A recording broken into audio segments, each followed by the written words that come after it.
Hello, everyone. Good to see you again and welcome. We have some newcomers. So I will just say for those who just joined us, we are studying the Bhagavad Gita and we are in chapter 11 in the middle, but it doesn't matter. We just study whatever comes, we take it as it comes, and welcome to everyone. Okay. I will give a small recap on what we had in the last few weeks.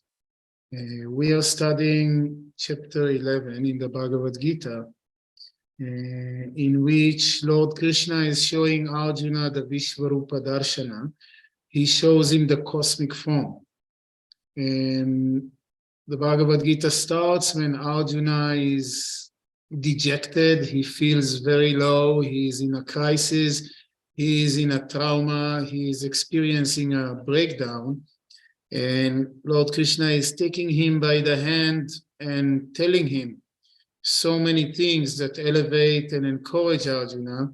And by the time we reach to chapter 11, Arjuna is so excited and so happy, realizing that Krishna is God himself manifesting in his life. And he says, Krishna, I want to see you. I want, show me your form. Show me your form.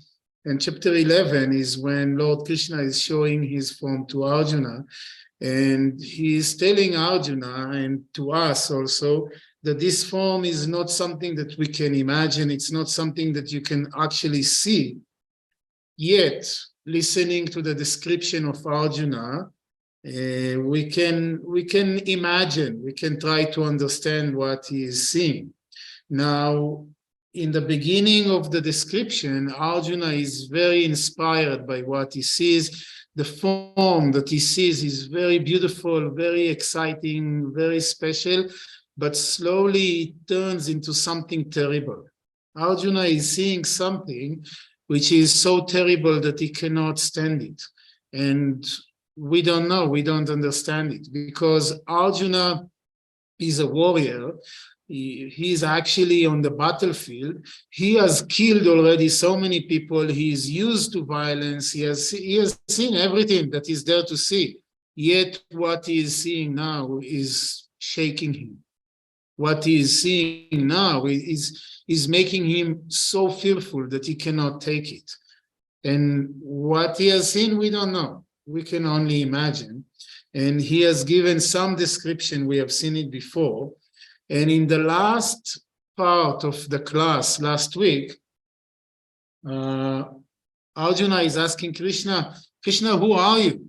Who are you? So terrible and so fearful. What is it that I'm seeing? And what Krishna says, he says, I am time. Arjuna, I am time. And I have come to destroy all these warriors in the battlefield. Okay, so just to remind you, the Bhagavad Gita is taking place in the battlefield. We have two armies facing one another. On one side, Arjuna and Krishna, along with their brothers and everyone. And on the other side, his cousins. They are the enemies. And this battle is very confusing for Arjuna. And now, in this vision, Lord Krishna is showing to Arjuna the future. What future? The future of the battle. He is telling Arjuna, I'm showing you that all these people that are standing in front of you, your enemies, they are already dead. I'm going to kill them. This war is my instrument to fulfill the dharma, and I'm going to kill them. That's what Krishna says. And we have seen it in verse 32 in chapter 11. I am the full-grown, world-destroying time, now engaged in destroying the worlds. Even without thee, none of the warriors arrayed in the hostile armies shall live. This is what Krishna says. Now, I feel a little sorry for our friends that just joined for the first time today, because it is kind of a very dramatic scene. And if we don't understand the context, it may sound very strange. very religious, very weird, actually. So I want to encourage you. If you don't understand what is going on, just stick around. It will get clearer in time. Okay. And now we go into verse number 33 in chapter 11. I will first chant it and then explain. Tasmat Tvamutishta Yasho Labasvaj Tvashatrun Bhunkshwarajyam Samridham Mayaivaiteni Hata Purvameva Nimittamatram Bhavasavyasachin. Tasmat. Now, this is Krishna is still answering Arjuna. Okay, Arjuna asks Krishna, who are you? And Krishna says, I am time. I have come to destroy all these enemies, all these warriors. Tasmat, therefore, because of that, Uttishta. Uttishta means stand up. Actually, that was those of you who know about Swami Vivekananda. Swami Vivekananda was the first yogi who came to the West. He was the disciple of Ramakrishna Paramhamsa. And this was his slogan, Uttishta, stand up, fight, do your duty. Don't be weak, don't sit down, don't be defeated, stand up. So Krishna says to Arjuna, Tasmat uttishta yashola bhasva, and obtain fame. He says, stand up, engage in the fight, and obtain fame. Why? Because the destiny of this war is already decided. And therefore, you should engage in the battle and obtain fame. Now, this sounds very strange to me. I don't know about you, but what is it about all this fame? We are yogis. We don't care for fame, right? We don't care for ego and everything. So what is it all about?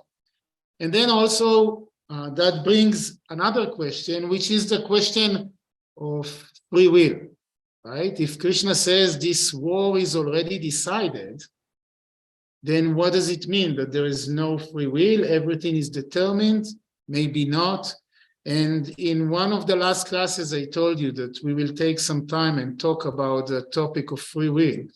I think we will do it today a little bit. But first, let's try to discuss this idea of fame. Krishna tells Arjuna, stand up, fight and obtain fame. What is it all about? The Bhagavad Gita is a scripture which is describing a time about 5,300 years ago in India. And in that time, the idea for Kshatriyas, the idea for the caste of the warriors, was the idea of obtaining fame through following the Dharma. That was the ideal. The ideal was to follow Dharma, to live a righteous life, and that Dharma, that righteous life, will give you everything you need. It will give you fame, it will give you respect, it will give you whatever you need in your life. Yogis always run away from fame. Yogis don't care for fame. Fame is about the ego, right? But Arjuna is a warrior, is a Kshatriya. And when we study, when we learn the Mahabharata, we see that this idea of fame is very important for Kshatriyas.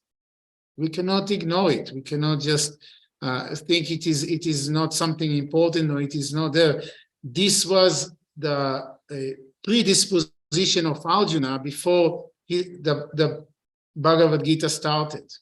When he gave arguments to Krishna why he doesn't want to fight, he was saying, this is going to give me the wrong fame. It is going to make me a murderer. It is going to make me do wrong. I don't want to do it.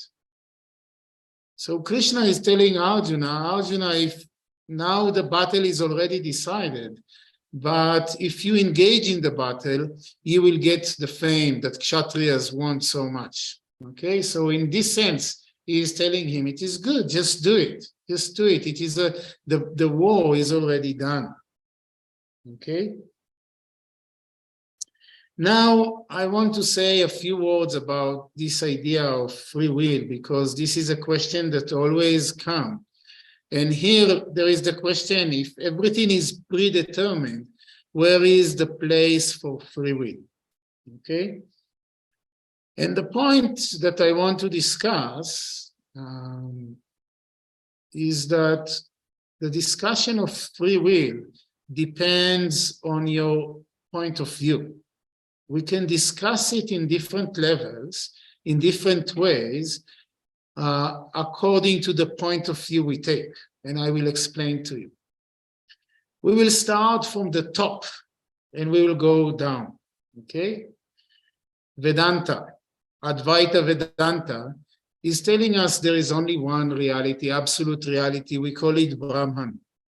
Where is the question of free will there? What is free will?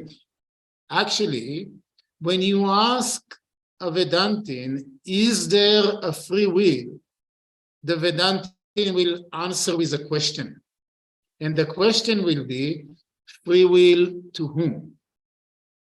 Free will to whom? Tell me to whom is the free will, and then if there is somebody, I will tell you if there is free will or not. Why? Because if you say that free will is for the self, for the Atma is akarta, is not doing anything. How can there be will for something which is just the witness, which is just pure consciousness? If you say that free will is to the mind, you are not the mind, is it not? We know from the vicharana, from the analysis of Vedanta, that you are not the mind. The mind is an instrument, is not who you are. So to whom is this free will that you are talking about? To the body, you are not the body, you are not the mind, you are the self, but the self is not a doer, so there is no free will. So where is free will? You see, the whole question of free will assumes that there is some person, there is somebody, someone, and that someone is making choices. And Vedanta is uprooting this whole idea, because it says that this thing which seems to make decisions is none other than the ego. Is it not? It is none other than the ego, and the ego is a non-entity. The ego is not who you are. The ego is who you think you are. So who you think you are thinks that he or she is making choices. But it is not, you see, and that which is not cannot have free will. Can you appreciate that? Maybe not. This is a very lofty idea, but I'm just saying, if you have this thinking, just ask yourself, free will to whom? And you will see you cannot point anyone for whom is the free will. Now, if this is not working for you, then we say, fine. Okay, I look around and I see the world. Am I living in the world? I experience myself as a separate being. I experienced myself as an individual. And as such, I make choices. You know, when I asked my teacher about free will, he was telling me, if I tie you to this pillar, there was a pillar next to us. He says, if I bind you to this pillar and tell you to bring water from the Ganga, can you go and bring water? I said, no, I'm tied. He says, if the scriptures are telling you to do sadhana, that means that you have free will. You understand the point? The idea is this, okay? When we talk about reality, we talk about 3 different levels of reality. Okay, I had this discussion with Bar and Omri the other day, so they will have to hear it once more. Okay, there is the ultimate reality. Ultimate reality is called Paramartika Satta. Ultimate reality is the truth, is Brahman, is one is without a second, without any beginning, without end. It is the thing in itself. There we cannot speak about anything, of course, not even on free will.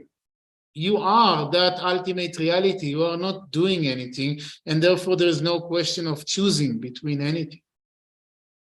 But then there is another level of reality, which is called Vyavaharika Satta. This is what we call the relative reality. On the level of relative reality, you experience yourself as a being, as a person, a male, a female, an Israeli, a Mexican, an Indian, or whatever, right? You experience yourself as a personality, as an individual, and as such, you are acting in the world. I think this is our experience, is it not? This is what we experience, and we cannot deny it. And because I experience myself as Mr. Kashi, who is in India right now and speaking to you, I have to address the question of free will from this very point. You understand what I'm saying? You have to address this very question from this point. And if I am this, then I have to choose. I can choose now to end this session, or I can choose to continue to talk to you, right? So from this level, I have to admit that there is some free will, okay? And what is this free will? Well, I would say that this free will is in accordance with my karma. What is the idea of being in accordance with my karma? We can say that my experience, whatever I experience, is the result of my past karma. This is not my choice. But how I respond to this experience, this is already in the scope of free will. I can choose to continue to talk to you. I can choose to end this session. I can choose to say something. I can choose to say something else. So the experience is not a free will, but the response to my experience is a free will. Okay? Then comes the question, do we really have free will? Because we know also that we are affected very much by our vasanas, by our samskaras. What are they? These are our tendencies, our traumas, our past experiences, our beliefs, right? Whatever I do is influenced in some way by my tendencies, by my personality, by my past experience. Now, if that is the case, is it really free will? You see, suppose somebody is telling me something, is telling me that I'm an idiot. Okay, somebody is telling me, you are an idiot. Okay, this is an experience. I didn't choose it, it happened. But now I can choose how I respond. Somebody may respond in a kind way, saying something very sweet and say, oh, don't worry, it's okay, I love you. Or somebody else may respond with anger, with insults, with whatever, right? Both of them are reacting in accordance with their own nature.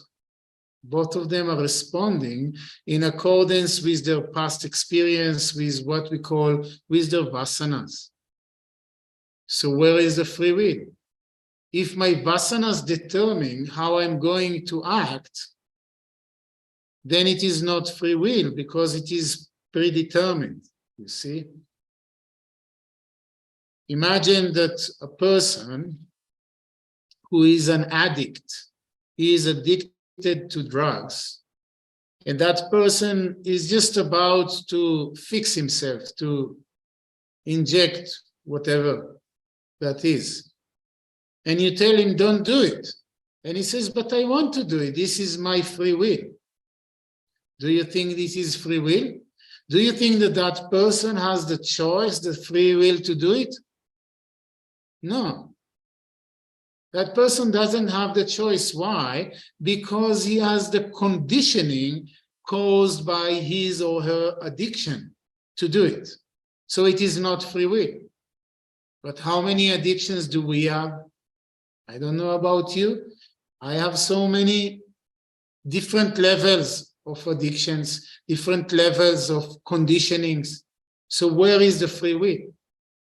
The answer is, to the degree that you have control over your mind, to that degree you will be able to exercise your free will. You understand this point? So the more evolved you are spiritually, the more free will you can exercise. The less evolved you are, the more slave you are to your own mind, to your own tendencies, and therefore you don't have free will. Not everyone has the same amount, the same level of free will. Okay? Now, a person who has complete control over the mind, that person can choose. But what type of choice that person will do? The answer is that if you really have free will, you will always choose that which is the greater good. Is it not? Because we know that everybody wants to be happy, right? Everybody wants to be happy. And we know that we are rational beings. And because we want to be happy, because we are rational beings, and because we have free will, we will always choose that which is the greater good. If we have free will. Now, when is the last time you made a choice, and while doing it, you knew already that you are going to regret it later? Did it ever happen to you? Right? It happens all the time. This is our experience with food, with sleep, with anything. With all the time we make choices, you know, with social media, with reading the news, with watching movies, with, you just name it. Everyone can come up with their own list. So we do something. While we do it, we know that we are later going to regret it. Where is the free will? It's not a free will. But if we have control over the mind, if we have a perfect understanding, if we are free from desires, then we can make the choice, and the choice will always be the greater good. You see? So free will means to do the right thing, to do the greater, to strive to the greater good. You know? And you ask, how do you know what is the greater good? Well, you don't know. You just do the best thing you can do. That's it. Okay? In this way, we can see that when we talk about free will, it depends very much on the level from which we are looking at it. Okay? On a practical day-to-day Vyavaharic level, relative level, we have to exercise our free will. We have to work for the greater good as much as we can. The more good you do, you know that you exercise your free will. And the less free will, the less power you have, you will do otherwise. Okay, so this is how we can look. How many times a day I do something? Do I choose to chant, or do I choose to sit and watch a movie? Do I choose to go in my social media, or I choose to sit for meditation? Do I study? Like this, analyze your day and look, and you will know how much you exercise your free will. Now, I'm not saying it in order that we beat ourselves up over our weaknesses. It's just to show us that many times we don't really have a lot of free will. And when you say, I do it because I want to do it, it usually means that this is the mind want it. And as you do it, you know already that later on you are going to regret. Right? And this is not free will. Okay? Back to our verse. Tasmat uttishta yashola bhasva. Krishna tells Arjuna, therefore stand up and obtain fame. Jitva shatrun bhunkshva rajyam samridham.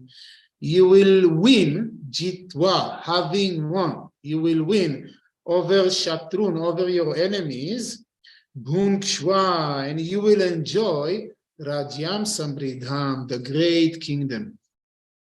So what is it about? There is a battle here between the Pandavas and the Kauravas, okay, the forces of light and the forces of darkness, if you want, or we have different ways to look at it, but there is a battle, and Krishna says, if you engage in it, you will win, you will obtain fame, and you will enjoy the great kingdom. Now, we know also that the Bhagavad Gita is an analogy, okay? It is an analogy for what? For the inner struggle of the spiritual aspirant. The external war in the Bhagavad Gita represents the inner struggle of the spiritual aspirant between the lower nature and the higher nature, right? We know that. And what does it mean? In the spiritual path, we tend to become uninvolved in this struggle. You know what I mean? Is like Arjuna wants to refrain from the battle. Spiritually, it means he wants to avoid dealing with the mind, with the higher nature and the lower nature. Just why to fight? Why to just let's enjoy, let's love everyone, let's be in peace with everyone. Krishna says, no, it is an inner battle. You have a lower nature and you have to conquer it. And if you conquer it, you will be successful. Enjoying the kingdom means attaining self-realization, right? You will attain self-realization if you are able to conquer your lower nature. That's the idea. Maya eva ete nihata purvameva. Those enemies on the other side, we mentioned them before, they are already killed by me. Maya means by me. Ete, those, nihataha, they are already killed by me. Purvameva, before. I have already killed them. Krishna tells Arjuna, you see, today is the first day of the battle. The battle didn't start. This discussion between Krishna and Arjuna is happening in the battlefield in the first day and before the war started. But Krishna tells Arjuna, Arjuna, it already happened. You didn't experience yet, but it already happened, which means it is done. It is a done story. And therefore, I have already killed these people. You cannot kill them because this is already decided. Maya eva ete nihata purvameva. Nimitta matram bhava savya sachin. Savya sachin is a name of Arjuna here. It means, in English, ambidextrous, somebody who is doing things in both hands. Arjuna could shoot arrows both with the left hand and with the right hand. He was a great expert in archery, and that's why he calls him Savya Sachin. So he says, Ho Arjuna, nimitra matram bhava. Bhava means be. Be nimitta matram. Nimitta means instrument. Nimitta matra means only. Be only an instrument in my hand. You know, it is like playing chess. if you move the different peons or whatever parts, they are not taking part, they are only instruments in the hands of the player, right? So in this sense, Krishna tells Arjuna, Arjuna, I am the player and you are just an instrument. You can be an instrument or you can try to avoid it. The war is already decided, okay? I will read to you the running translation. Therefore, stand up and obtain fame. Conquer the enemies and enjoy the unrivaled kingdom. Verily, by me have they been already slain. Be thou a mere instrument for Arjuna. Swami Shivananda says, be thou merely an apparent or nominal cause. I have already killed them in advance. I have destroyed them long ago. He says, obtain fame. People will think that Bhishma, Drona, and the other great warriors, whom even the gods cannot kill, have been defeated by you, and so you will obtain great fame. Such fame is due to virtuous karma only. So Swami Shivananda says, when Krishna tells Arjuna, Arjuna, fight and obtain fame, means being famous or following dharma. That's the idea. Fame is not like you are famous, like I don't know, Beyonce. This is not the fame he is talking about. Fame means like being famous for following dharma. This is his idea. Yeah. So this is verse number 33. Krishna tells Arjuna, fight. Okay, do your duty. It is your duty. You should do it. Everything will be fine. Then he continues. Dronam cha bhishmam cha jayadratam cha karnam tatanyanapi yodaviran maya hatam swam jahima vyatishta yudhyasvajeta sirane sapatnan. Dronam cha bhishmam cha jayadratam cha karnam tata anyanapi yodaviran. Here Krishna is mentioning names of some of the warriors. Drona we talked about, Bhishma we talked about, Jayadratha. Here Krishna is mentioning a warrior in the enemy ranks whose name is Jayadratha, of which we didn't talk yet. I want to tell you the story of Jayadratha. It's a very, very nice story. Actually, it starts with the story of Abhimanyu, the son of Arjuna. It's a long story, so I'm not going to tell it to you today. I will tell it to you next week.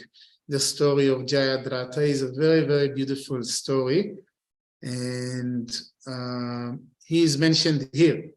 And then he mentions also Karna, and he says Tata, Anyan, Api, and also other warriors, Yodhaviran, who are all great heroes. What about them? Maya Hatan, they are already killed by me. Maya means by me. They are already killed by me. I have killed Drona and Bhishma, Jayadratha and Karna. What is special about all them? First of all, they are on the enemy side. Okay, they are not on Arjuna's side, they are on the enemy side. But also they are not the cousins of Arjuna. You see, I will tell you what I'm telling this, but the point is that the main enemies of Arjuna are his cousins. He has 100 cousins led by Duryodhana. Duryodhana is the eldest one, and they are the bad guys. Now, Swami Shivananda explains, he's doing it in the next verse, but I will read it to you now. There is a great significance in Sanjaya's words. He thought that Dhritarashtra may come to term or make peace with the Pandavas when he knew that his sons will certainly be killed for want of proper support when Drona and Karna would be killed by Arjuna. He hoped that consequently there would be peace and happiness to both the parties. But Dhritarashtra was obstinate. He did not listen to this suggestion on account of the force of destiny. Now, who is talking now? Actually, I'm sorry. I'm making confusion because it is Lord Krishna is speaking. But the point is this. Sanjaya is the narrator of the story. Okay, Sanjaya is the narrator of the story. And on the 10th day of the battlefield, he comes to Dhritarashtra, the blind king, to tell him what happened in the fight. Okay? And Sanjaya was a very good person, very righteous person. And he understood that the Pandavas are the good guys, and the Kauravas, the sons of King Dhritarashtra, they are the bad guys. Sanjaya tried many times to convince Dhritarashtra to avoid the war. It was actually very simple to avoid the war. All he had to do is to give the Pandavas half of their kingdom, not even the whole kingdom, give them half of the kingdom and there will not be a war. But Dhritarashtra was obstinate. Dhritarashtra, because of his attachment to his son Duryodhana, could not do that. He could not give the Pandavas the rightful part of the land, and therefore there was a war. And even now, on the 10th day of the battlefield, when Sanjaya is coming to talk to Dhritarashtra, he is trying to convince him, listen, they are all going to die. All your sons are going to die. Already Bhishma and Drona and Karna and Jayadratha, all these people, Krishna is telling they are already dead. Now you want your sons to survive, you have to stop the war. You still have the power to avoid the war. This is what Sanjaya wants to tell Dhritarashtra, but Dhritarashtra is not ready to do it. That's the idea. Okay, I'm saying it, those of you who know the story a little more will understand this conflict. Because Dhritarashtra, on one side, he has great attachment to his son, and his son wants to fight, wants to become the king. And on the other side, he also understands dharma. He understands what is right and what is correct. And he has this conflict within himself between doing the right thing and his own attachment to his son. Okay, and that also we see this struggle, I think, in our own life very often. Is it not? We see this struggle in our own life in so many situations that we know that something will be right. We know that something will be good, but we don't muster the strength to do it. We don't find the energy to go ahead and do that which is right. Well, the spiritual path is about learning how to find the way to do it, to do the right thing. And this is what it's okay, we fail, is it not? Sometimes we make mistakes, sometimes we don't have the strength we need, sometimes we do the other thing. That's okay. We should find forgiveness, we should understand our limitations also. And at the same time, we should try to grow, we should try to do better every time, as much as we can, right?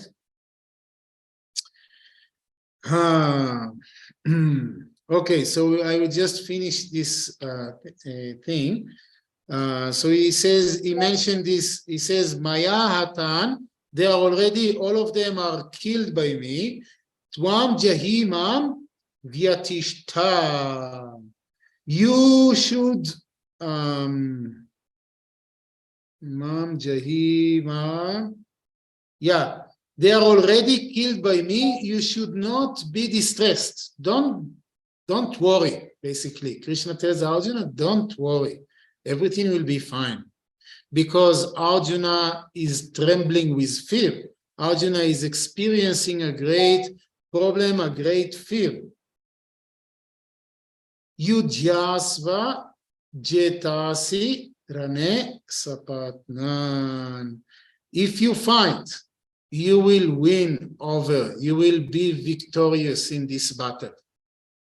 Spiritually, what Krishna is telling us, if you do your sadhana, don't worry about your little failures. Today I didn't get up at 4 a.m. Today my meditation was not so good.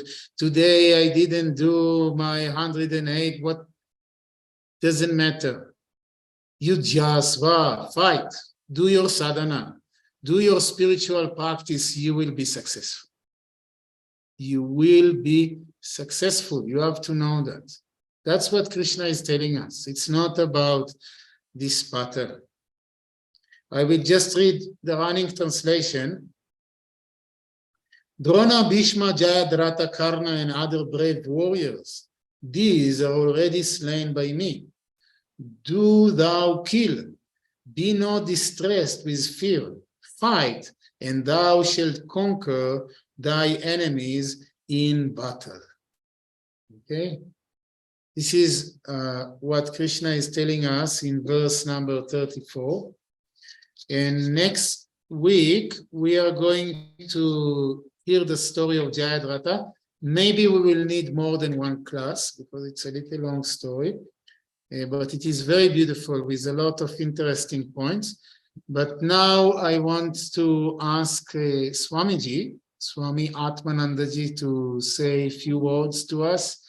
It is the last week of Swamiji here with me before he goes back to Ganeshpur. So yeah, next week he will probably not be here. But now I will ask Swamiji to say some words. Okay, 1 minute. Yes, we can put it like this. Jai Durga, Jai Durga.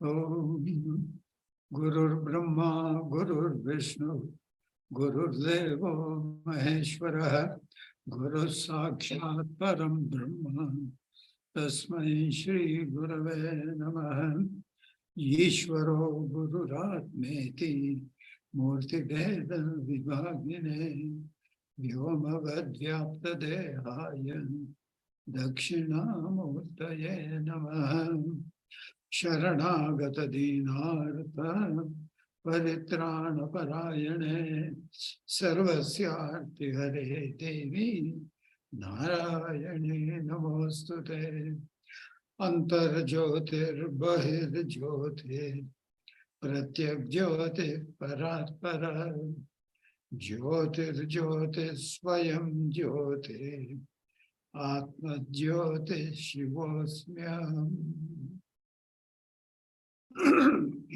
Jai Durga, come on, mother.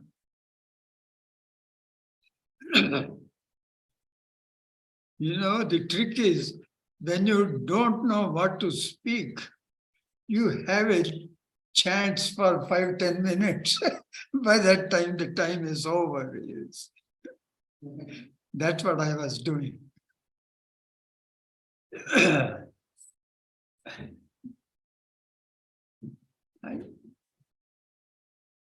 Guys, today I was talking to somebody. This is about a chant of Gita, which I like it very much. You guys might have talked to you people too about it. Even if you have heard it, it's good to hear it once more. Because many things we know, but we just don't practice. Yeah. Our spiritual curse is this. We know things, not that we don't know, but we just don't do what we know. So all that you know becomes useless. We keep on accumulating more and more knowledge. See? But even if you know a little and you practice it, God is very easy to be accessed. Yes. Because this entity is not somewhere far away. You see. This is the one thing you should become convinced. This God that you are looking for is not far away. No, it is very near to you. It is closer to you than your breath. Yes, we don't recognize it. So to make it real, because this is the truth. God is there inside you, closer than the breath. But then what am I going to do with this guy? So then, or how to make it really real? So far that Krishna gives a trick. Krishna is so smart, you don't believe it. And he makes it very easy for us to do. We are the ones who complicate it. Because he says, after all the teachings to Arjuna, to do this, do that, and he looks at Arjuna's face and finds out this fellow is not going to do anything that I said. Yeah, it is. Suppose we give a big sermon on the mount, it is so difficult to do it. It is simple, but we just cannot do it. We are complicated beings. So Krishna says, okay, I've got a solution.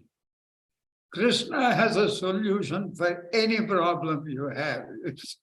So he says, Yat karoshi yadashnasi yadjuhoshi dadasi yat tapasyasi kaunteya tadkurushva madarpanam.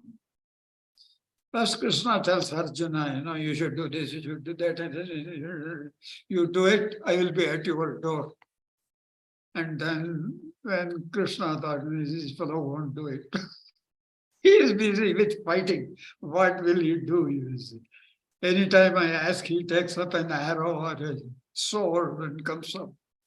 So he tells him,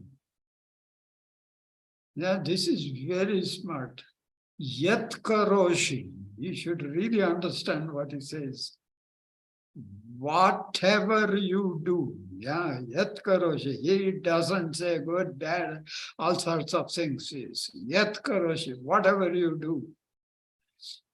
Yadashnasi, whatever you are going to eat. Yajjuhoshi, whatever you do as a religious practice. In India, in the old time, they had fire ceremonies. So he says, whatever fire ceremony you do, so it's whatever religious practice you do. Dadasiyat, you are very lucky and you are doing some charity. You give something to somebody, a mango, a pomegranate, something. You give it, dadasiyat, whatever you give. He doesn't say what you are giving. Anything you give. Yet tapasyasi, whatever you do as austerity. I'm going to fast. I'm going to stand on one leg. Or I'm going to do yogasanas for 4 hours. I'm going to stand on my head for 2 hours. Swami Shardanand used to do practice of standing on the head, Shirshasana for 3 hours. He used to live in Gangotri. His main thing is that, okay, let us see if we can get God through this. So he tried it. So he says, yet tapasya kaunteya, whatever your practice is. I will drink coffee 50 times a day. That could be my austerity. Yeah, that's what I do. Because there are different types of austerity. You try to drink 30 cups of coffee every day, you cannot do it. But I do it, so it's an austerity. So he says, yet tapasyasi kante. Why? Our brains are very, I don't know how we designed it. They come out with all sorts of things. So yet tapasyasi, whatever austerity you have programmed for yourself, kanteya, oh my dear child, tat kurushva, offer that to me, mother Panam. Give it to me. He says, this is all that I ask you.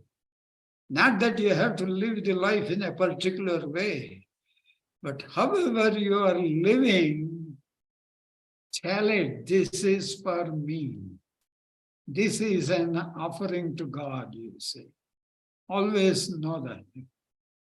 You live your life, however it is, at the end of the day, tell God, this is an offering to you. And in the morning also, when you wake up, if possible. It looks simple, but we cannot do it. We can try it, but try it. Whenever you can remember, the morning as you get up, oh, this is for you. My life today, this is for you. You program the day, whichever way you want, but this shall be your worship. Please. And then, by chance, if God forgot, just before you go to bed, if you can remember, it is Tat Kurushva Madarpanam. Give it to him. And of course, he actually says, whatever you do, you give it to me, you see. Okay, if you really want to get nitty-gritty about it, like suppose you start cooking. Just before cooking, tell God this is for you. Though you alone are going to eat, don't say you are cooking for yourself. Because you don't recognize yourself as one with God, you see. If you recognize it, you don't have to say anything. But to make that a reality, the self is one with God. Whatever you do, when you're cooking, oh Lord, this is for you. Yeah, anything. You go to the market just to shop for your family. Tell God, it may be a joke. God may think it's a joke, but you tell him, this is for you, I am shopping. Yeah, you go and have some ice cream. Tell God, this is for you. Yeah, he doesn't have a brain. He thinks, oh man, she's shopping for me. This is very nice. Let me go with her. It looks like Christmas or Hanukkah. I don't know what it is. Deepavali. She's shopping for me and he will come with you. Yeah. God is dumb. Whatever you say, he will do it. It doesn't use its brain. It follows your brain. Whatever you say, it follows. Now, that is the greatness of God. That is the greatest thing. It doesn't have that ego. I and you, we all have the ego. Come for shopping means I will say, no, I want to go to movie. But hey, this is time for shopping. We don't have food to eat. I don't care. I want to go to movie. But God won't say it. If you want to go for shopping, he will forget about movie and come with you for shopping. So whatever you do, tell it, if you can remember it. Then what happens? Life becomes a joy. It's a thrill. It's a surrender to God. These are the ways to surrender to God. We think we have to do something like a great saint or a great pope. No.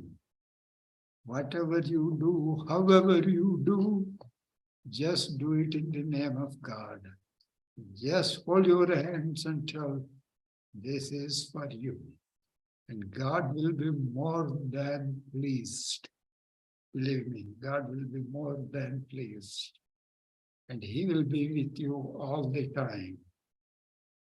Jai Durga, God bless you.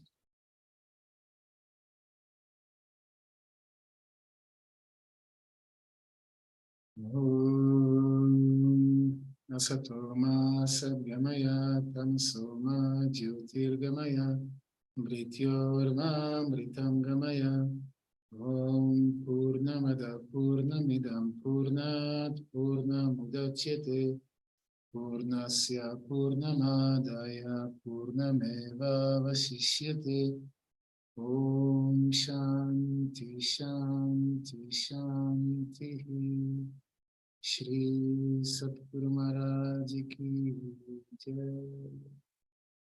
Jai Durga, Jai Durga, Jai Durga. God bless you all. See you next Try week. to do it. Try to do it. Yeah. Try to do it. Stop. Hurry on. Very well. Take God shopping.